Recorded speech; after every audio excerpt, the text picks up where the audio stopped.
नमस्कार दोस्तों, 12 अगस्त 2020 के एडिटोरियल डिस्कशन में आपका स्वागत है। देखते हैं आज कौन कौन से एडिटोरियल्स छपे और आज हम लोग कौन कौन से डिस्कस करेंगे।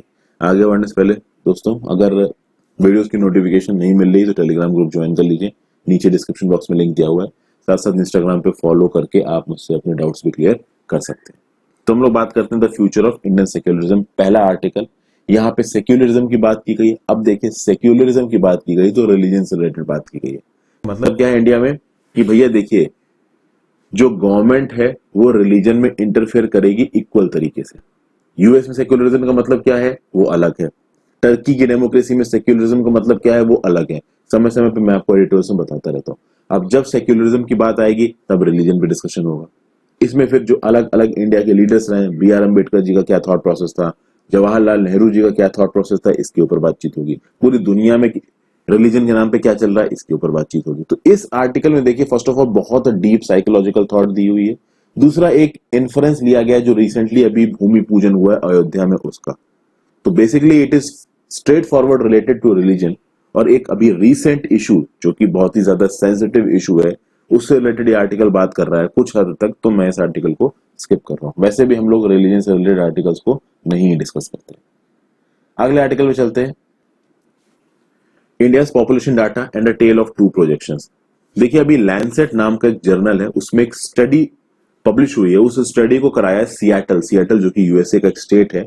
वहां का एक इंस्टीट्यूट है, institute for health matrix and evaluation. Institute of health matrix and evaluation ने इंडिया की जो पॉपुलेशन ग्रोथ रेट है उसके ऊपर एक डाटा दिया है, और कुछ डाटा यूनाइटेड नेशंस की तरफ से आता है। इस डाटा में एक चीज बहुत डोमिनेंट है, वो है फर्टिलिटी रेट। फर्टिलिटी रेट क्या होता है कि एक वुमेन अपने पूरे लाइफ स्पैन में कितने बच्चों को पैदा करेगी। तो इसके आधार पर इंडिया की पॉपुलेशन ये बताया जा रहा है कि 21वीं शताब्दी के बीच तक, यानी लगभग 2050 तक पीक करेगी और उसके बाद घटना शुरू होगी। लेकिन वो 2100 तक कहां पहुंचेगी, इस बात पे बहुत सारे डाइवर्जेंस और बहुत सारे वेरिएशंस दिखाए जा रहे हैं। तो इसके बारे में बात की जा रही है। फिर यह भी बताया गया कि जो हमारा फर्टिलिटी रेट का डिक्लाइन हुआ है वो किस स्पीड से हुआ है, और ये जो डिक्लाइन हुआ है ये किसकी वजह से हुआ है। इन सब चीजों के बारे में इस आर्टिकल में बात की गई है, तो देखेंगे। नेक्स्ट आर्टिकल है हमारा, just closure, the focus must be on adequate compensation for families of fishermen killed by marines. इस चीज को मैं पहले एडिटोरियल में कंप्लीट कर चुका हूं। इटालियन मेरीन्स थे, 15 फरवरी 2012 ने उन्होंने दो इंडिया के फिशरमैन को गोली मार के उनकी हत्या कर दी। परमानेंट कोर्ट ऑफ आर्बिट्रेशन में केस किया। परमानेंट कोर्ट ऑफ आर्बिट्रेशन ने बोला कि ये जो इटालियन मैरीन्स हैं, इनके खिलाफ क्रिमिनल केस चलेगा इटली में, ना कि इंडिया में, और इटली इनको प्रॉपर कंपनसेशन देगा। सुप्रीम कोर्ट ने अभी भी पूरी तरीके से इस केस को बंद नहीं किया है। सुप्रीम कोर्ट बोल रहा है कि हम इंतजार करेंगे कि इटली की तरफ से क्या डिसीजन आता है इस केस में, और उसके बाद हम अपना डिसीजन देंगे। मतलब अभी भी परमानेंट कोर्ट ऑफ आर्बिट्रेशन का डिसीजन आ गया है, इंडिया ने ऑफिशियली उस डिसीजन को एक्सेप्ट कर लिया है, लेकिन तब भी ये केस सुप्रीम कोर्ट में बंद नहीं हुआ है।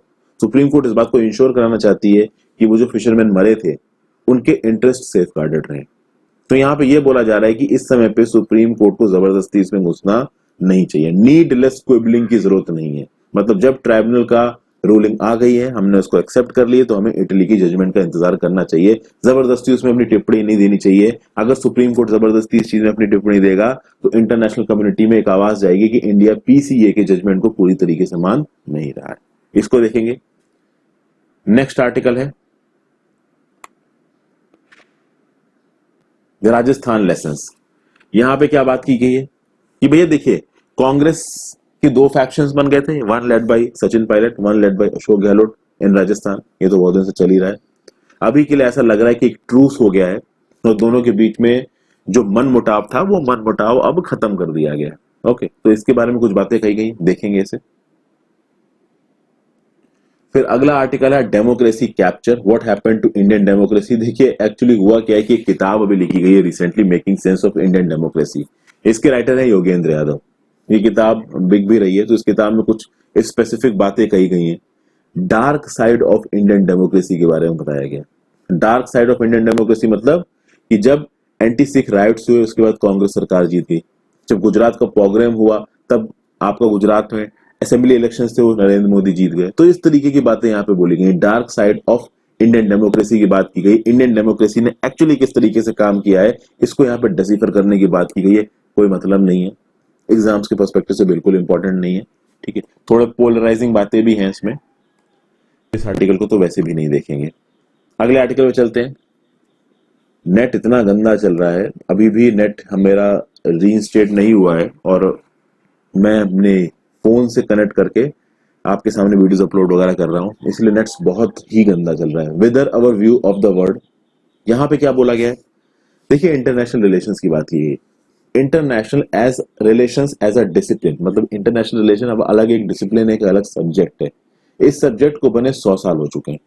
शुरुआती दौर में इस सब्जेक्ट में डोमिनेंट कौन सा देश रहा, यूएसए रहा। तो यूएसए में इस इंटरनेशनल रिलेशन का कंसेप्ट कैसे आगे बढ़ा और आज की डेट में इस इंटरनेशनल रिलेशन का कंसेप्ट कैसे काम कर रहा है, specially with context to India, इसके बारे में बातचीत करी गई। नेक्स्ट आर्टिकल पे आते हैं, from locker rooms to classrooms. यहां पे ये बोला गया कि देखिए लॉकडाउन के चलते, कोविड-19 के लॉकडाउन के चलते वुमेन के अगेंस्ट जो डोमेस्टिक वायलेंस है वो बढ़ गया है। तो यहाँ पे वुमेन इक्वलिटी की बात की जा रही है, ठीक है। और इस वुमेन इक्वलिटी को प्रमोट करने के लिए क्या क्या किया जा सकता है उसकी बातचीत करी जा रही है। कुछ स्पेसिफिक पॉइंट स्टैटिस्टिक्स के साथ मैं आपको बताऊंगा इसमें। अब हम चलते हैं अपने पहले आर्टिकल की तरफ। आपका टाइटल आपके सामने, India's population data and a tale of two projections, the country's demographic future will see peaking and then declining numbers given by sharp fertility reduction। Fertility rate क्या है ये मैंने आपको बता दिया। एक वुमेन अपने लाइफ स्पैन में जितने बच्चे पैदा करेगी उसको फर्टिलिटी रेट कहा जाएगा। देखिए एक स्टडी पब्लिश हुई द लैंसेट में, और उस लैंसेट की स्टडी ने क्या बोला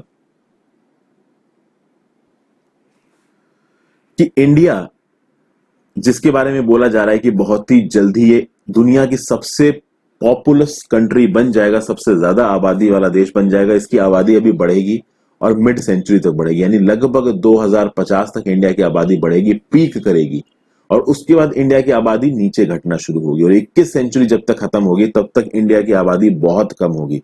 जितनी अभी के लिए इंडिया की आबादी एक्सपेक्ट की जा रही है उससे कम होगी। हो सकता है 1.09 बिलियन पे आ जाए या फिर 724 मिलियन तक भी पहुंच सकती है। अभी के लिए इंडिया की आबादी बताई जा रही है 1.35 बिलियन, यानी 135 करोड़ लोग हैं इंडिया में। बट हो सकता है कि 2100 तक आते आते केवल 109 करोड़ हो, या हो सकता है 72.4 करोड़ पे भी आ जाए। तो ये जो स्टडी है वो छपी है द लैंसेट में। स्टडी करी किसने है, Seattle based institute for health matrix and evaluation. अब जैसे ये स्टडी निकली सबके प्रोजेक्शंस हिल गए, बोले कि ये कैसी बात है, मतलब सब लोग तो ये एक्सपेक्ट कर रहे हैं कि इंडिया में बहुत ज्यादा लोग, और एक जगह पे ये जो IHME है ये कुछ अलग ही प्रोजेक्शन कर रहा है। अब IHME के प्रोजेक्शंस को थोड़ा बहुत डायरेक्टली तो नहीं बट इनडायरेक्टली ऑथर ने निगेट करने की कोशिश की कोविड-19 के प्रोजेक्शंस के साथ। ऑथर बता रहा है कि IHME की जो कोविड-19 के प्रोजेक्शंस आए थे मार्च 2020 में, इन्होंने ये बोला था कि अगस्त तक यूएसए में 81,000 लोगों की मृत्यु होगी कोविड-19 की वजह से, लेकिन 81,000 की दुगने से भी ज्यादा लोगों की मृत्यु हो गई है। तो यहाँ पे IHME के जो प्रोजेक्शंस हैं उन प्रोजेक्शंस के कैलकुलेट करने के लिए पीछे तो जो मेथोडोलॉजी इस्तेमाल करते हैं IHME वाले, उस मेथोडोलॉजी के अंदर कुछ फ्लॉज बताए गए। मतलब कि जिन एजम्पशंस के बेसिस पे IHME वाले अपने मॉडल को बनाते हैं उन एजम्पशंस में कुछ गलतियां बता रखी हैं यहाँ पे ऑथर ने। जैसे फॉर एग्जांपल अगर इंडियन पॉपुलेशन के टर्म्स में बात की जाए तो ये बोला जा रहा है कि 2100 आते आते ऑन एन एवरेज एक इंडियन वुमेन 1.29 चिल्ड्रन पैदा करेगी। अभी देखिए अगर एक कपल की आप बात करो, मतलब एक हस्बैंड और एक वाइफ की बात करो, तो ये दो लोग हैं। आगे आने वाले समय में जैसे जैसे एज बीतेगी ये लोग कभी ना कभी बूढ़े होंगे, मर जाएंगे।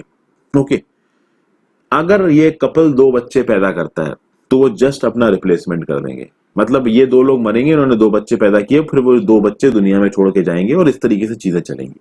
ओके, अगर फर्टिलिटी रेट एक वुमेन का 2 से ज्यादा होता है तो उस केस में वो कपल मरेगा बट बच्चे वो ज्यादा छोड़ के जाएंगे, और अगर 2 से कम होता है तो वो दो लोग मरेंगे और बच्चे कम छोड़ के जाएंगे। तो ये बोला जा रहा है कि अगर फर्टिलिटी रेट 2 से कम है तो पॉपुलेशन एक डिक्लाइन पे जा रही है, और अगर फर्टिलिटी रेट 2 से ज्यादा है तो पॉपुलेशन ऑब्वियसली बढ़ रही है।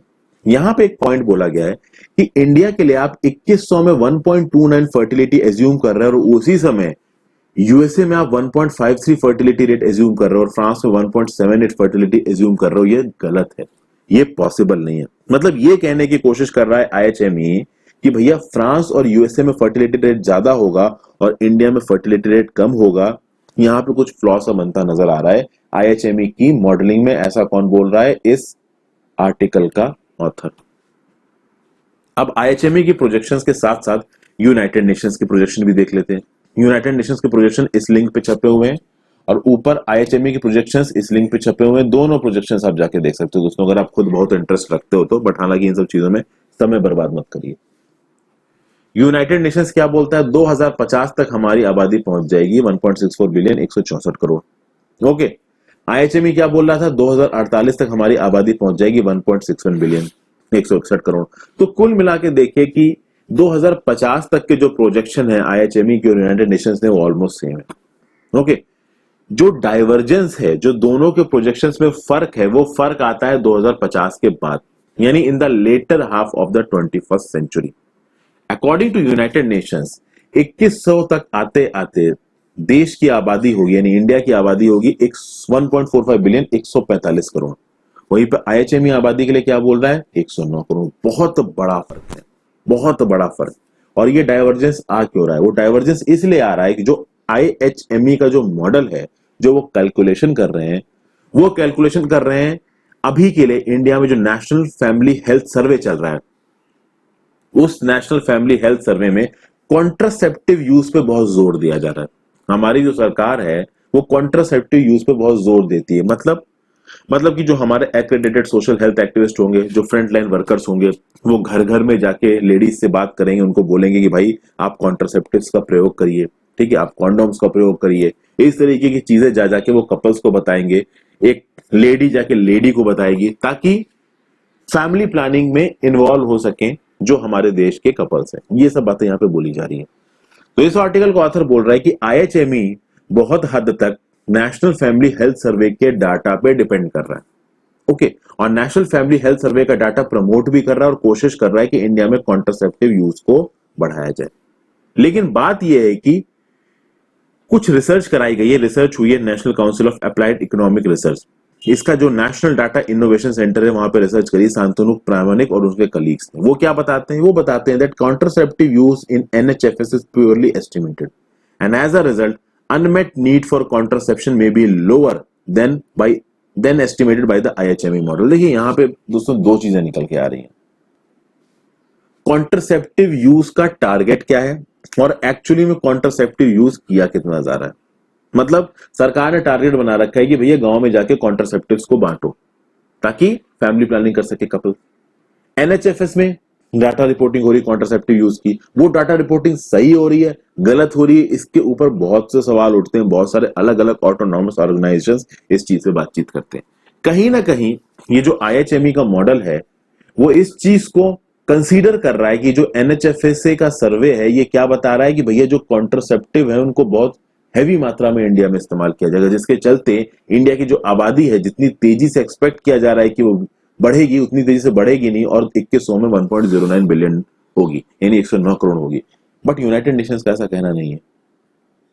अब एक्चुअली में कॉन्ट्रासेप्टिव यूज कितनी तेजी से आगे बढ़ेंगे, ओके, किस हद तक गवर्नमेंट इस चीज में इन्वॉल्व होगी, किस हद तक लोग समझेंगे इस बात को, ये तो देखिए समय ही बताएगा। लेकिन यहां पे हमको समझना क्या, देखिए अब आपके लिए यहां पे इंपॉर्टेंट क्या हो जाता है, यूएन ने क्या प्रोजेक्शंस किए और आईएचएमई ने क्या प्रोजेक्शंस किए, आप नोट डाउन कर सकते हो। ठीक है, दोनों के प्रोजेक्शंस, दोनों के पॉपुलेशन फिगर्स आपके सामने आ चुके हैं, बस इतना नोट डाउन कर लीजिए। एनएफएचएस के बारे में अभी कुछ भी मत लिखिएगा क्योंकि यहाँ पे इस आर्टिकल में एनएफएचएस के बारे में ठीक से कुछ बताया नहीं है। ओके, ये एक और बात बोली गई इस आर्टिकल में, यूएन प्रोजेक्शंस और आईएचएमई प्रोजेक्शंस पे एक बात तो सही है, एक बात कॉमन है कि 2050 के लगभग तक हमारी पॉपुलेशन बढ़ेगी और उसके बाद नीचे घटना शुरू होगी। अब अगर हम लोग अपने पॉपुलेशन इंक्रीज पे थोड़ा फोकस डालें, इंडिया के टोटल फर्टिलिटी रेट पे थोड़ा फोकस डालें, तो आप देखिए 1950 में जो इंडिया का फर्टिलिटी रेट था वो था 6 चिल्ड्रन पर वुमेन, यानी एक वुमेन 6 बच्चे पैदा करती थी। आज की डेट में 2.2 पे आ चुका है। अब एक नेचुरल सा सवाल हमारे दिमाग में आता है कि अगर इतने हैवी रेट से ये टोटल फर्टिलिटी रेट गिरा है तो उसका रीजन क्या है। अब कुछ लोग बोलेंगे कि इमरजेंसी के दौरान जबरदस्ती स्टेरिलाइजेशन कराया जा रहा था, नसबंदी कराई जा रही थी, जबरदस्ती लोगों के ऊपर धक्का मारा जा रहा है कि आप फैमिली प्लानिंग करिए, बहुत सारे इकोनॉमिक इंसेंटिव्स दिए जा रहे हैं, बहुत सारी कैरेट एंड स्टिक पॉलिसी का प्रयोग हो रहा है कि बहुत सारी सरकारें बोल रही हैं कि लोकल बॉडी इलेक्शंस पे आप पार्टिसिपेट नहीं कर सकते अगर 2 से ज्यादा बच्चे हैं, अगर 2 से ज्यादा बच्चे हैं तो तीसरे बच्चे के लिए मैटरनिटी लीव नहीं मिलेगी। तो इस तरीके की स्टिक पॉलिसी भी बहुत सारी सरकार ने अपनाई है। बात यह है कि इन सारी पॉलिसी का कोई खर्च ज्यादा खास फर्क पड़ा नहीं है। इमरजेंसी के दौरान जो किया गया और जो मैसिव पुश लेके आया गया फैमिली प्लानिंग के लिए, उसके चलते केवल 17% डिक्लाइन हुआ टोटल फर्टिलिटी रेट में। यानी 1960s में जो टोटल फर्टिलिटी रेट था 5.9 का, 1980s तक वो 4.9 हो गया। तो जबरदस्ती के लिए जो स्टेप्स लिए गए उनका कुछ इफेक्ट आया नहीं। 1992 से 2015 के बीच में जो फर्टिलिटी रेट है वो 3.4 से गिर के 2.2 पे आ गया, 35% से गिरा।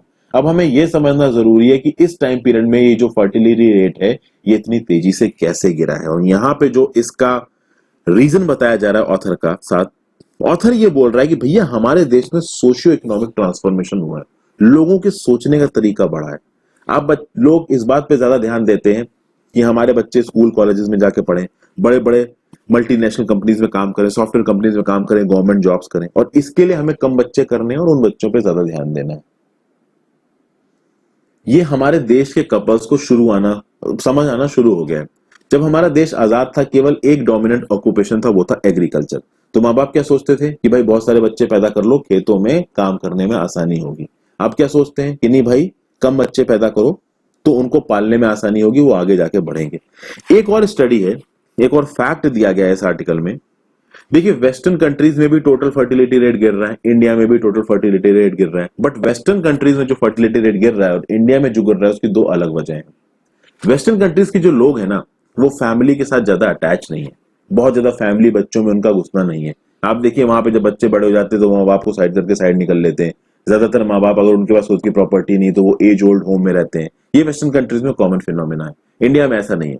इंडिया में लोग कम बच्चे इसलिए पैदा कर रहे हैं कि वो अपने बच्चों में ज्यादा इन्वेस्ट कर सके, उनको ज्यादा आगे बढ़ा सके, उनकी अच्छी परवरिश कर सके। ये सब बातें बोली गई। तो यहाँ पे जो ऑथर है वो ये बोल रहा है कि देखिए सोशियो इकोनॉमिक ट्रांसफॉर्मेशन तो चल ही रहा है, लोगों के एस्पिरेशंस बढ़ रहे हो। जब लोगों के एस्पिरेशंस बढ़ेंगे तो वो ऑटोमेटिकली कम बच्चे पैदा करेंगे क्योंकि उनको बच्चों को ज्यादा अच्छी तरीके से पालना है। बट हमारे देश के कुछ पॉकेट्स हैं जैसे कि उत्तर प्रदेश हो गए, जैसे कि जो बिल्कुल ही गांव के इलाके में जो मुस्लिम फैमिलीज रहती हैं, बार बार उनके ऊपर ये इल्जाम लगाया जाता है कि हाँ भाई इनका फर्टिलिटी रेट ज्यादा, ये पॉपुलेशन को बहुत तेजी से बढ़ा रहे हैं।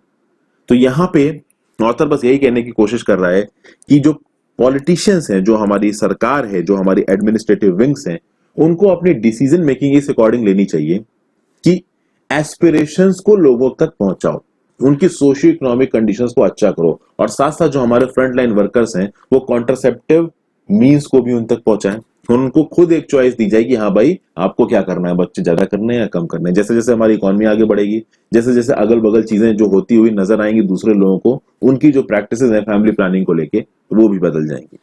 ये यहाँ पे बोलने की कोशिश की है सोनाल देसाई जी ने, प्रोफेसर है सोशियोलॉजी की। तो जिनका सोशियोलॉजी ऑप्शनल है उनके लिए आर्टिकल काफी इंपॉर्टेंट हो जाता है। आगे चलते हैं। अगला आर्टिकल है just closure, the focused must be on adequate compensation for families of fishermen killed by marines. Marine वाले केस के ऊपर यहाँ पे बात हो रही है दोस्तों। सबसे पहले तो अब इटली की बात हो रही है तो इटली का नक्शा देख लीजिए एक बार। ये आपको रंग बिरंगा इटली का नक्शा नजर आ रहा है।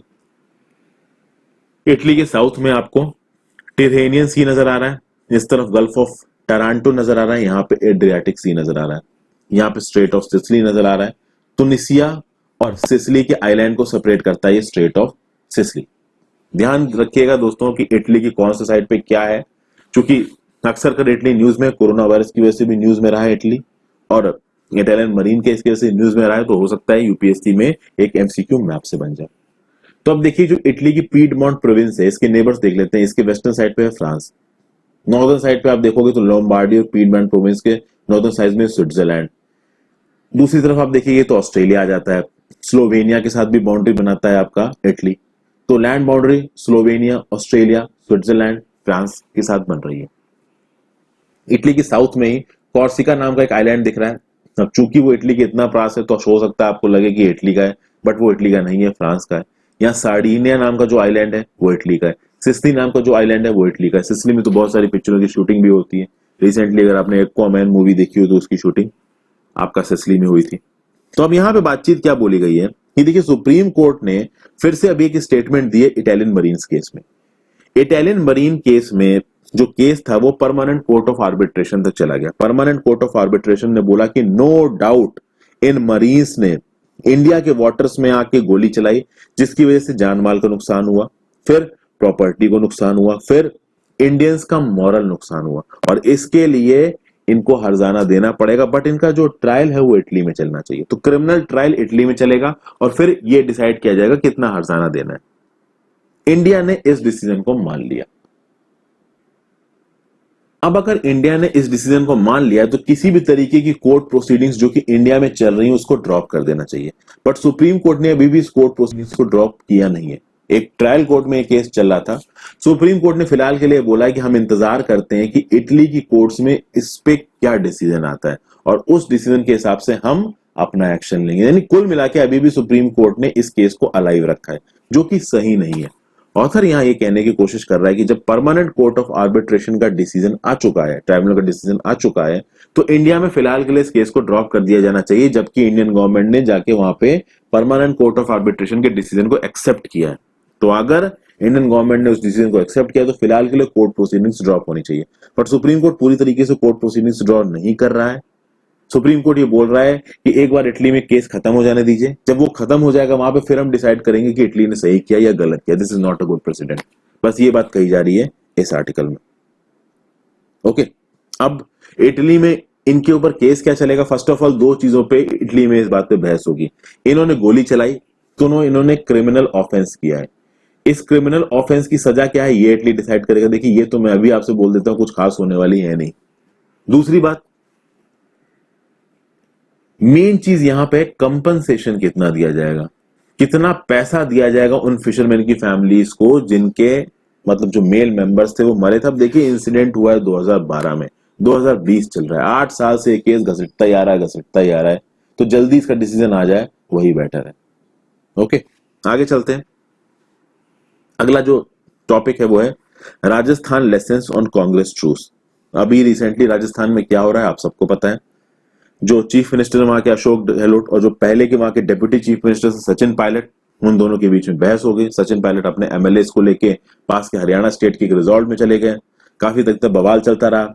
बहुत ये सब आवाजें उठ रही थी कि जो सचिन पायलट थे वो बीजेपी को ज्वाइन कर लेंगे, बट उन्होंने बीजेपी को ज्वाइन नहीं किया। कुल मिलाकर अब ये बात समझ में आ रही है कि दोनों लोगों के बीच में ट्रूस होता नजर आ रहा है और दोनों पार्टीज को नुकसान हुआ। गहलोत जी को भी नुकसान था, हमेशा उनके सर पे तलवार लटक रही थी, उनको लग रहा था कि कहीं भैया मेरी गवर्नमेंट ना गिर जाए। सचिन पायलट को क्या नुकसान था? सचिन पायलट को लगा कि भैया कहीं मैं कांग्रेस से बाहर ना निकल जाऊं। तो पता चला कांग्रेस से बाहर निकल गया, बीजेपी अपने हिसाब से मेरे को पार्टी में ले रही है, तो ना इधर का ना उधर का। अब यहां पे ये बोला गया है कि कुछ बेसिक जो फ्लॉज हैं वो निकल के आए हैं। पहला फ्लॉ तो ये निकल के आया है कि ये जो पॉलिटिशियंस हैं इस पैंडेमिक के दौरान जब लोगों को मदद करनी चाहिए, जिस समय पे हमें कोरोना के पैंडेमिक से लड़ना है, लोगों के लिए सोचना है, उस समय पे ये अपनी सियासी रोटियां बेल रहे हैं। पहली प्रॉब्लम तो ये। दूसरी प्रॉब्लम क्या है कि भैया जुडिशरी ने अपने रेमिट को ओवरस्टेप किया है। जहां पे राजस्थान की हाईकोर्ट को इन्वॉल्व नहीं होना था वहां पे राजस्थान की हाईकोर्ट इन्वॉल्व हुई। क्योतो होलोवान केस पहले के एडिटोरियल में मैंने आपको समझाया। दूसरी प्रॉब्लम यहाँ पे ये है। तीसरी प्रॉब्लम यहाँ पे ये है पार्टीसनशिप ऑफ द गवर्नर। गवर्नर एक इंडिपेंडेंट कॉन्स्टिट्यूशनल ऑफिस है और गवर्नर से एक्सपेक्ट किया जाता है कि वो न्यूट्रल तरीके से काम करे, बट गवर्नर नॉर्मल कर जो सेंटर बोलती है वही करता है। जो रूलिंग पार्टी है सेंटर में जो वो बोलेगी वही गवर्नर करेगा। तो यहाँ पे पार्टीसनशिप गवर्नर की भी दिखाई जा रही है। तो बहुत सारे और सेंट्रल एजेंसीज है जिनका इस्तेमाल किया जा रहा है राजस्थान के ओवरऑल पॉलिटिकल बैलेंस को बिगाड़ने के लिए। तो भारतीय जनता पार्टी के ऊपर भी इल्जाम लगे हैं कि उन्होंने राजस्थान की इंटरनल पॉलिटिक्स में इंटरफेयर किया और कांग्रेस के अंदर तो क्राइसिस था ही, और ये सब पेंडेमिक के बीच में हो रहा है। ये चीजें और खराब कर देती है सिचुएशन को। जब लोगों के लिए लड़ना है तब आप आपस में ही लड़ रहे हो। अब इस ट्रूस को ब्रोकर किसने किया है? तो इस ट्रूस को ब्रोकर किया है राहुल गांधी जी ने। राहुल गांधी जी को अशोक गहलोत भी मानते हैं, राहुल गांधी जी को सचिन पायलट भी मानते हैं। चूंकि डायनेस्टी पॉलिटिक्स है और कांग्रेस के जो अगले राजा हैं वो राहुल गांधी ही हैं। तो राहुल गांधी जी ने कैसे भी बातचीत करके इस डिजास्टर को अभी के लिए अवॉइड करा दिया है, और अभी के लिए गहलोत और सचिन पायलट दोनों एक दूसरे के साथ मिलकर काम कर रहे हैं। अब कितने दिन तक करेंगे ये पता नहीं, क्योंकि 2018 में जब इलेक्शंस हुए तो 2018 में इलेक्शंस केवल राजस्थान में ही नहीं हुए थे, मध्य प्रदेश में भी हुए थे, छत्तीसगढ़ में भी हुए थे, और मध्य प्रदेश में जो सरकार बनी थी वो सरकार गिरा दी बीजेपी ने, और अब वहां पे बीजेपी की सरकार है। तो भाई 2018 में जब सरकार बनी थी उसी समय से लेके अब तक अशोक गहलोत और सचिन पायलट की नहीं बन रही है। अभी के लिए दोनों ने राहुल गांधी से बात करके चीजों को सॉल्व कर लिया है। अभी चीजें आगे सॉल्व रहे हैं, अच्छी बात है, कहीं फिर से बिगड़ती हुई नजर ना आ जाए। ओके, नेक्स्ट आर्टिकल में चलते हैं। From locker room to classroom, यहां पे जो लड़कों का बिहेवियर है उसको सुधारने की बात की जा रही है, लड़कियों की इक्वलिटी के बारे में यहाँ पे बात की जा रही है। शुरुआत कैसे करी जा रही है इस आर्टिकल की? शुरुआत ये करी जा रही है कि अक्सर कर स्कूलों में देखने को मिलता है कि लड़कियों की ऐसी फोटोज खींच के जो कि ऑब्जेक्शनेबल है, जो कि नॉन कंसेंशुअल है, उनको सोशल मीडिया पे शेयर कर दिया जाता है, उनको बदनाम करने की कोशिश की जाती है, बेकार बेकार सी वेबसाइट्स पे उनको अपलोड कर दिया जाता है। तो यहाँ पे क्या हो रहा है, यहाँ पे नेफारियस इन्फ्लुएंस ऑफ टेक्नोलॉजी, नेफारियस मतलब गलत इन्फ्लुएंस, क्रिमिनल इन्फ्लुएंस, ठीक है, विकेड इन्फ्लुएंस। तो नेफारियस इन्फ्लुएंस ऑफ टेक्नोलॉजी का प्रयोग करके लड़कियों को बदनाम किया जाता है, वुमेन को बदनाम किया जाता है। इसका सॉल्यूशन क्या है हमारे पास? सॉल्यूशन ये है कि इस तरीके के सोशल मीडिया पेजेस को डिलीट कर दिया जाए, इस तरीके के वेबसाइट से कंटेंट को हटा दिया जाए। बट बात यह है कि उस कंटेंट को हटाने में भी काफी समय लग जाता है, और तब तक उस लड़की की या उस वुमेन की काफी बेइज्जती हो चुकी होती है। कोविड-19 के पैंडेमिक के दौरान चीजें और बुरी हो गई हैं। जो नेशनल कमीशन फॉर वुमेन है, नेशनल कमीशन फॉर वुमेन ने ये रिपोर्ट किया है कि भैया जबरदस्त तरीके से सर्च हुआ है डोमेस्टिक वायलेंस में, साइबर क्राइम्स में। लोग घर में बैठे हैं, काम धंधा है नहीं, तो जब काम धंधा नहीं है तो खाली दिमाग शैतान का घर, उल्टी सीधी चीजें दिमाग में आएंगी, तो डोमेस्टिक वायलेंस बढ़ रहा है, फालतू में लड़ाइयां हो रही हैं घर पे। पहले तो सब लोग ऑफिस जाते थे, घर से बाहर निकलते थे, अब तो घर बैठे बैठे लड़ाइयां ही हो रही हैं, साइबर क्राइम्स हो रहे हैं। तो गर्ल्स और वुमेन बहुत ज्यादा वल्नरेबल हो गई हैं। तो एक तरफ तो पैंडेमिक चल रहा है जिससे हम लोग लड़ रहे हैं, दूसरा घरों के अंदर भी लड़ाई चल रही है, और घरों के अंदर, घर के अंदर सीधे सीधे भी चल रही है, वर्चुअली भी चल रही है, ऑनलाइन। इस बैकग्राउंड में सुधारने के लिए क्या किया गया है? तो भाई यूनेस्को, और ये बहुत इंपॉर्टेंट स्टैटिस्टिक्स है, इसको एग्जाम में आप कोट कर सकते हो। UNESCO, UNICEF, UN women, UNFPA and south Asia foundation ने मिलके नंदिता दास जी को सपोर्ट किया, और नंदिता दास जी ने एक शॉर्ट फिल्म रिलीज की है, लिसन टू हर, जहां पे जो एक वुमेन है उसकी जो वॉइसेस हैं, उसकी जो कंसर्न्स हैं, उसके बारे में लोगों को अवगत कराने की कोशिश की गई है। कुल मिला के बोला यह जा रहा है कि वुमेन को इनकरेज करना चाहिए कि वो सामने आए, स्पीक अप करें और अब हेल्प मांगे। अगर उनके खिलाफ किसी भी तरीके का कोई वायलेंस हो रहा है या वो परेशान है तो वो सामने आके बोलें। फिर एक और बात कही गई है, जो ये यंग माइंड्स होते हैं ये बहुत मैलिएबल होते हैं। मैलिएबल मतलब बहुत आसानी से इनको इन्फ्लुएंस किया जा सकता है। ओके, आज की डेट में जो रियलिटी है और जो वर्चुअल चीजें हैं, फॉर एग्जांपल हम वर्चुअल चीजें क्या है, अब मैं आपको यहाँ पे ऑनलाइन पढ़ा रहा हूं, अब मैं ऑनलाइन पढ़ा रहा हूं, मुझे पता है कि आप मेरे को देख रहे हो, लेकिन आप सामने नहीं बैठे हो, ना मैं आपको सामने पढ़ा रहा हूं। मुझे ये मालूम है कि मेरे को लोग देख रहे हैं, 1500-2000 लोग मेरी वीडियोस को देख रहे हैं, बट कोई भी सामने मुझे नजर नहीं आ रहा है। उनके कमेंट्स नजर आ जाते हैं, उनके लाइक्स नजर आते हैं, बट वो लोग नजर नहीं आते। तो basically this is actually sort of virtual world. तो आज की डेट में जब टेक्नोलॉजी इस लिमिट पे आगे आ चुकी है, तो रियल वर्ल्ड के बीच में और वर्चुअल वर्ल्ड के बीच की जो बाउंड्री है ना, वो बहुत धुंधली होती जा रही है, जिसके चलते साइबर बुलिंग जैसी चीजें आगे बढ़ रही हैं। तो इस केस में हम कर क्या सकते हैं? ठीक है, हमें साइबर बुलिंग को काउंटर करना है, रोकना है, और रोकने के लिए एक और चीज करी गई। यूनेस्को की एक इंफॉर्मेशन बुकलेट है जिसका नाम है safe online learning in times of कोविड-19। यहां पे कुछ रेफरेंसेस दिए गए हैं जिसके बेसिस पे ये बताया गया है कि हाँ भाई, कोविड-19 के टाइम पे डिजिटल लर्निंग को हम कैसे सुधार सकते हैं, कैसे ये जो साइबर बुलिंग होती है स्पेशली लेडीज की, गर्ल्स की, इसको रोका जा सकता है। इस बुक को बनाने में एनसीईआरटी ने भी सपोर्ट किया है। ये जो safe online learning in the times of कोविड-19 है, ये बात करता है सेफ डिजिटल स्पेसेस की, सेफ डिजिटल एड्रेसेस की, जहां पे एक इंडिविजुअल की प्राइवेसी का पूरी तरीके से ध्यान रखा जाए, उसके खिलाफ कोई उल्टी सीधी चीज ना हो। फिर साथ साथ ये भी बोला गया है कि वुमेन के लिए इक्वलिटी लाने के लिए, वुमेन को इक्वल स्टेटस देने के लिए जरूरी है स्कूल कम्युनिटीज को इन्वॉल्व किया जाए, सिविल सोसाइटी ऑर्गेनाइजेशंस को इन्वॉल्व किया जाए, गवर्नमेंट्स को इन्वॉल्व किया जाए। जो प्री एग्जिस्टिंग नॉर्म्स है ना मैस्कुलिनिटीज के, मतलब ये जो चल रहा है सोसाइटी में कि हाँ भाई मैस्कुलिन फीलिंग ही डोमिनेंट है, इसको खत्म करने की जरूरत है। और इसके लिए एक इनिशिएटिव लेके आया गया। इस इनिशिएटिव का नाम है एक्शन फॉर इक्वालिटी। ये जो एक्शन फॉर इक्वालिटी इनिशिएटिव है, ये क्या करता है कि भाई जगह जगह पे बहुत सारे स्कूल कॉलेजेस में जाके बॉयज को एंगेज करेगा और उस बॉय को ये बताने की कोशिश करेगा कि भाई जेंडर इक्वालिटी लाना केवल लड़की का काम नहीं है, जेंडर इक्वालिटी लाना इन बॉयज का भी काम है। इन बॉयज को एंगेज करके एजुकेशनल इंटरवेंशंस के थ्रू जेंडर इक्वालिटी को प्रमोट करने की बात की जाएगी। कम्युनिटी बेस्ड बिहेवियरल चेंज, और कम्युनिटी बेस्ड बिहेवियरल चेंज लड़की की आवाज उठाने के साथ एक लिमिटेड तरीके से आ सकता है, जब बाकी जो हमारा सोसाइटल माइंडसेट है, जो लड़के हैं, जो फैमिलीज मेंबर्स हैं, जब तक उनका माइंडसेट नहीं बदलेगा तब तक कम्युनिटी बेस्ड बिहेवियरल चेंज नहीं आएगा। और इसको लेके आने की कोशिश की जाएगी किसके साथ, किसके थ्रू, एक्शन फॉर इक्वालिटी के थ्रू। क्योंकि यहाँ पे यंग बॉयज को स्किल्स दिए जाएंगे, नॉलेज दिए जाएंगे, जिससे एग्जिस्टिंग जेंडर नॉर्म्स को ना केवल लड़कियां काउंटर करें, लड़के भी काउंटर करें। फिर स्कूल में जो करिकुलम है, ये बोला जा रहा है कि उस स्कूल के करिकुलम में जेंडर सेंसिटिविटी को इंक्लूड किया जाएगा, जेंडर बेस्ड वायलेंस को रिकॉग्नाइज करके बोला जाएगा इसको हटाओ। तो अभी जो रिसेंटली नेशनल एजुकेशन पॉलिसी आई है, ये नेशनल एजुकेशन पॉलिसी भी काफी हद तक मदद कर सकती है इन सब चीजों में। तो ये सब बातें दोस्तों इस आर्टिकल में कही गई हैं। तो मतलब ये जो पैंडेमिक का समय है, इस पैंडेमिक के समय पे लड़कियों के खिलाफ जो चैलेंजेस हैं उनको आइडेंटिफाई करके उनको वीड आउट करने की जरूरत है, ये बोला जा रहा है। आगे आते हैं, नेक्स्ट आर्टिकल है what's our view of the word.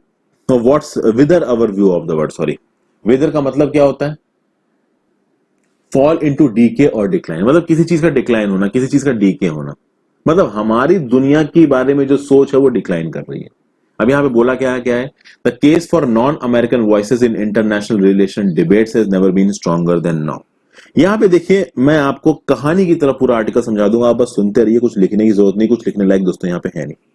आज की डेट में चाइना की इंटरनेशनल जो पोस्चरिंग है, उस पोस्चरिंग को देख के हर ही इंसान चाइना पे एक एक्सपर्ट बना हुआ है। ठीक है, अब मैं एडिटोरियल बना रहा हूं, मैं भी अपने व्यूज देता हूं, दुनिया भर के और भी लोग बना रहे हैं, वो भी व्यूज देते हैं, जो बड़े बड़े इंटरनेशनल एक्सपर्ट्स हैं वो भी व्यूज देते हैं। ओके, अब बोला जा रहा है कि अगर इंटरनेशनल रिलेशन को एज अ डिसिप्लिन की बात की जाए, एज अ सब्जेक्ट की बात की जाए, तो 100 साल हो चुके हैं इंटरनेशनल रिलेशंस को आए हुए। आप देखिए, वर्ल्ड वॉर 1 जब खत्म हुआ तब लीग ऑफ नेशंस बना। लीग ऑफ नेशंस में बहुत सारे लोगों ने बैठ के इंटरनेशनल रिलेशंस पे डिस्कशन करना शुरू किया। हालांकि लीग ऑफ नेशंस भी बहुत हद तक डिस्क्रिमिनेटरी था टुवर्ड्स जर्मनी। धीरे धीरे जैसे जैसे समय बीतेगा, ये समझ में आएगा कि भैया ये जो डायनेस्टिक रूलर्स है ना, ये जो टोटलिटेरियन रूलर्स है, इनको हटाओ और डेमोक्रेसी को लेके आओ। क्योंकि डेमोक्रेसी आएगी तभी ये जो हॉस्टाइल अलायंसेज हैं, ये जो एक दूसरे के खिलाफ जो लड़ाई है, ये बंद होगी, क्योंकि डेमोक्रेसी में लोगों को जवाबदेही होगी। आज की डेट में चाइना में देखिए, क्या चाइना की सरकार की लोगों की तरफ जवाबदेही है? नहीं है, तो अपने मन से कुछ भी कर रहे हैं। क्या इंडिया या यूएसए जैसी कंट्री अगर इस तरीके का कोई काम करेगा तो यूएसए की गवर्नमेंट सपोर्ट करेगी? कभी नहीं करेगी। यूएसए के लोग सपोर्ट करेंगे? कभी नहीं करेंगे। और यूएसए के लोग पे डिपेंड करता है कि कौन राज करेगा। इंडिया में लोगों पे डिपेंड करता है कौन राज करेगा, बट चाइना में ऐसा है नहीं। फिर देखिए, शुरुआती तौर पे जब इंटरनेशनल रिलेशंस आया, फर्स्ट वर्ल्ड वॉर के बाद की बात कर रहा हूं, और कुछ कुछ आप समझ लीजिए सेकेंड वर्ल्ड वॉर के समय पे इंटरनेशनल रिलेशंस में यूएसए भी घुसा। उस समय पे यूएसए साइंटिफिकली बहुत प्रोग्रेस कर रहा था, तो यूएसए ने फॉरेन रिलेशंस में भी, इंटरनेशनल रिलेशंस में भी एक साइंटिफिक व्यू पॉइंट को इम्बाइब किया। साथ साथ बहुत सारे प्रोफेशनल एडवाइजर्स भी आए, तो जॉर्ज केनन, हैंस मॉर्गनथाउ, इन सब का बहुत बड़ा रोल रहा है यूएस की फॉरेन पॉलिसी को डिसाइड करने में। फॉरेन पॉलिसी को डिसाइड करने में यूएसए ने बहुत सारे डिसिप्लिन्स को भी इंटरमिक्स किया। तो पॉलिटिकल साइंस में बहस छिड़ी, हिस्ट्री में बहस छिड़ी, sociology, ethnology, geography, linguistic, literature, cultural studies, इन सब से प्रिसेप्ट्स निकाले गए, इन सब से प्रेसिडेंट निकाले गए। उस प्रेसिडेंट के आधार पर एक बहुत लंबी चौड़ी बहस हुई। उस बहस में बहुत सारे पॉलिटिकल एक्सपर्ट्स ने भाग लिया और फिर उन्होंने एक इंटरनेशनल पॉलिसी का ढांचा बनाने की कोशिश की, और वो ढांचा बहुत हद तक साइंटिफिक ढांचा था। अमेरिका साइंस से हर चीज में ऑब्सेस्ड रहा है, चाहे वो उनकी टेक्नोलॉजिकल प्रोग्रेस हो, चाहे वो इंटरनेशनल रिलेशंस का फील्ड हो। ओके, आप देखोगे आगे जैसे जैसे डेमोक्रेसी मैच्योर होगी अमेरिका में और दूसरे देशों में, वैसे वैसे कुछ बहुत अच्छे सिद्धांत निकल के आएंगे इंटरनेशनल रिलेशंस में, जो कि पहले डायनेस्टी पॉलिटिक्स चलती थी तब नहीं आ सकते थे। मतलब जब कॉलोनियलिज्म चलता था, जब एक लीडर का राज हुआ करता था, डायनेस्टी पॉलिटिक्स तो कुछ हद तक आज भी चलती है, राहुल गांधी का केस डायनेस्टी पॉलिटिक्स का ही है। ओके, तो जब कॉलोनियल टाइम्स थे, उस कॉलोनियल टाइम्स में जो सिद्धांत कभी नहीं आ सकते थे, वो अब वो सिद्धांत आने लगे जैसे जैसे इंटरनेशनल रिलेशंस में बहस छिड़ने लगी दुनिया भर में। कैसे सिद्धांत? कि भाई देखिए, जब तक बहुत ज्यादा जरूरी नहीं हो तब तक दूसरे स्टेट्स के इंटरनल अफेयर्स में इंटरफियर मत करिए, किसी दूसरे के ज्यूरिसडिक्शन में इंटरफियर मत करिए। ओके, एक सोशल रिस्पॉन्सिबिलिटी बनाने की जरूरत है। कोई एक नेशन बहुत ज्यादा बेलिजरेंट ना हो जाए, उसको कंट्रोल करने के लिए एक इफेक्टिव ऑर्गेनाइजेशन की जरूरत है। तो यूनाइटेड नेशन सिक्योरिटी काउंसिल बनाया गया, जहां 5 लोगों को परमानेंट मेंबर बनाया गया, जिनको वीटो पावर दी गई। फिर धीरे धीरे जैसे समय बीतेगा, इंटरनेशनल रिलेशंस में कुछ और चीजें आने लगेंगी, जैसे ह्यूमन राइट्स को वैल्यू दी जाने लगेगी, ह्यूमैनिटेरियन लॉ को वैल्यू दी जाने लगेगी, एनवायरनमेंट को वैल्यू देने लगेगी, मॉडर्निज्म, फेमिनिज्म, इन सब चीजों को वैल्यू दी जाने लगेगी। तो जैसे जैसे हम लोग आगे बढ़े हैं, वैसे वैसे इंटरनेशनल रिलेशंस का जो फील्ड है वो भी इवॉल्व हुआ। इंडिया में अगर बात की जाए इंटरनेशनल रिलेशंस की फील्ड की, अच्छा, आज की डेट में जो इंटरनेशनल रिलेशंस का फील्ड है, वहां पे एक ऑर्गेनाइजेशन का बहुत इंपॉर्टेंट रोल आ गया है, जो कि है थिंक टैंक। थिंक टैंक वैसे तो देखा जाए कोई कॉमर्शियल बेसिस पे वो काम करते नहीं है, लेकिन वो अपने पॉलिसी व्यू पॉइंट्स देते हैं और उनके पॉलिसी व्यू पॉइंट्स बहुत ज्यादा इफेक्टिव होते हैं। जैसे इंडिया में एक बहुत फेमस थिंक टैंक है ऑब्जर्वर रिसर्च फाउंडेशन। एक और सुना होगा आपने दोस्तों, जिसका नाम है आपका institute of defence studies and analysis. अगर दुनिया भर में थिंक टैंक की बात की जाए, सबसे ज्यादा think tank United states of America में है, इसमें कोई आश्चर्य की बात नहीं है। 1871 थिंक टैंक्स हैं यूएसए में, इंडिया में 509 है, चाइना में 507 है। ये 2018 के डाटा की मैं बात कर रहा हूं। दुनिया भर में अगर नंबर 1 रैंकिंग देखी जाए थिंक टैंक की, तो यूएस का ब्रुकिंग्स इंस्टीट्यूशन है। इंडिया की अगर आप बात करोगे तो टॉप 50 में इंडिया के केवल 2 थिंक टैंक है, एक है ऑब्जर्वर रिसर्च फाउंडेशन, एक है institute for defence studies and analysis. और आगे के मतलब 51 से लेकर 100 तक में इंडिया के केवल 3 थिंक टैंक्स हैं। कुल मिला के टॉप 100 में इंडिया के केवल 5 थिंक टैंक्स आ रहे हैं। यहां पे कहने की कोशिश क्या की जा रही है? कहने की कोशिश ये की जा रही है कि अगर थिंक टैंक की इन्फ्लुएंस की बात किया जाए तो इंडिया में उनका इन्फ्लुएंस कम है। तो उसका एक रीजन यहां पे ऑथर ये बताने की कोशिश कर रहा है कि देखिए, इंडिया की जब फॉरेन पॉलिसी की डिस्कशन करने की बात आती है, इंटरनेशनल रिलेशंस को डिस्कस करने की बात आती है, तो कोई भी जो ऑफिशियल स्टैंड आता है वो गवर्नमेंट की तरफ से ही आता है। यानी जो हमारे फॉरेन पॉलिसी स्ट्रेटेजिस्ट्स हैं, जो कि बैक में काम करते हैं, जैसे ऑब्जर्वर रिसर्च फाउंडेशन जो भी पॉलिसी इनिशिएटिव्स करेगा, बाकी थिंक टैंक्स जो भी पॉलिसी या फिर जो भी व्यू पॉइंट्स निकाल के आएंगे, गवर्नमेंट उनको स्टडी करेगी और गवर्नमेंट फिर अपनी राय देगी। यूएस में क्या होता है? यूएस में जो गवर्नमेंट सर्वेंट्स हैं, जो एकेडमिशियंस हैं, वो गवर्नमेंट में आ सकते हैं, गवर्नमेंट से बाहर निकल सकते हैं। अगर वो कुछ अच्छा काम करते हैं तो उनको टेम्परेरी बेसिस पे किसी एक पोस्ट पे एसोसिएट किया जा सकता है। ये सब चीजें यूएसए में होती है, इंडिया में नहीं होती। इंडिया में वही डिप्लोमेट्स आपका, जैसे कि फॉर एग्जांपल जो आईएएस हैं वही करेंगे। अभी आपने कुछ दिन पहले सुना होगा दोस्तों कि टेम्परेरी बेसिस पे अगर कोई अपने फील्ड में बहुत आगे बढ़ गया है तो उसको आईएएस में अपॉइंटमेंट दिया जा सकता है 5 सालों के लिए या कुछ सालों के लिए। इस तरीके की न्यूज आई थी बहुत पहले। बहुत जरूरी है वो चीज होना। क्यों? क्योंकि भाई देखिए, जनरल फील्ड में जो लोग काम कर रहे हैं उनको भी ये मौका मिलना चाहिए कि वो भी ब्यूरोक्रेसी में घुसे और कुछ काम करें। ऐसा नहीं है कि जो एक बार आदमी सेलेक्ट हो गया बस वही पूरी जिंदगी काम कर रहा है। और फॉरेन रिलेशंस की फील्ड में भी ये बात कही गई है। ये कहा जा रहा है कि फॉरेन रिलेशन में और इंटरनेशनल रिलेशन में जो भी व्यू पॉइंट इंडिया की तरफ से निकल के आता है वो पॉलिटिशियंस के मुंह से निकल के आता है। जरूरी ये है कि जो लोग उस फॉरेन पॉलिसी की स्ट्रेटजी को बना रहे हैं वो मीडिया में आके खुद स्टेटमेंट्स दें, उनसे काउंटर सवाल किए जाए, वो अपने व्यू पॉइंट्स को दें। तो फिर एक आप कहते हैं ना इंस्टीट्यूशनल स्ट्रक्चर बनेगा फॉरेन पॉलिसी एक्सपर्ट्स का इंडिया में। और तब जो इंडिया की जो डिमांड है, जो इंडिया की वॉइस है when it comes to international relations in the whole world, उसको माना जाएगा। तब शायद हमारे जो थिंक टैंक्स हैं उनकी जो रैंकिंग है वो पूरी दुनिया में बढ़ेगी। क्योंकि अभी के लिए दुनिया भर में सेकंड नंबर पे सबसे ज्यादा थिंक टैंक हमारे यहाँ है और टॉप 100 में केवल 5 ही आते हैं। तो उनकी इफेक्टिविटी कम सी होती नजर आ रही है। तो ये था एनालिसिस इस टॉपिक का दोस्तों। इस आर्टिकल का थोड़ा सा ट्रिकी था, अब एग्जाम्स के पर्सपेक्टिव से कितना इंपॉर्टेंट है नहीं है पता नहीं, बट हाँ इंटरनेशनल रिलेशंस की बात हो रही है तो थोड़ा आपको बेसिक समझाना जरूरी था। तो आई होप आपको ये वीडियो पसंद आई हो फ्रेंड्स। पसंद आई हो तो लाइक जरूर कर दीजिएगा और बिना शेयर किए वीडियो को मत जाइएगा। और अगर आपको मुझसे कुछ पूछना है तो आप इंस्टाग्राम में मैसेज भी कर सकते हैं। Thank you for watching, have a great day.